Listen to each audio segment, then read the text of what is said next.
лигт 2 удаа авраг авахд бас хамгийн одоо бүрэлдэхүүний гол тоглогчтой нэг байсан. Лигийн шилдэгээрч шалгарч байсан. Алтан бөмбөг авч ирсэн Тэмүүжин. Хаалганы шонгоос гарч ирж байна. Сайн буянгийн солгоол. Тооны харьцааг өөрчилж өгөх дүүгл. Дүрм орж ирсэн. За өмнө нь одоо 3 жигүүр солио зүүндээ гаргасан. Тацуу. Мишима. Квадо. За Тацуя өндөр хэдний эсрэг явсан. Ерөө солгоо дараал өндлөн хайд юм байлаа штэ. За.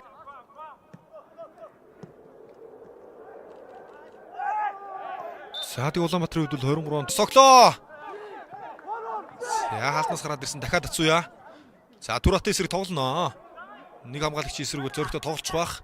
За дараа дамжуултыг суулгаад өгсөн цогсоо араас цогсон. Квадо. Тасалж байна. Эзэнгүү бас болоод чуда. За Мөхбатар ороод ирж байгаа юм шүү дээ. Мөхбатар авсан, баруун дарсан, шууд цогсон.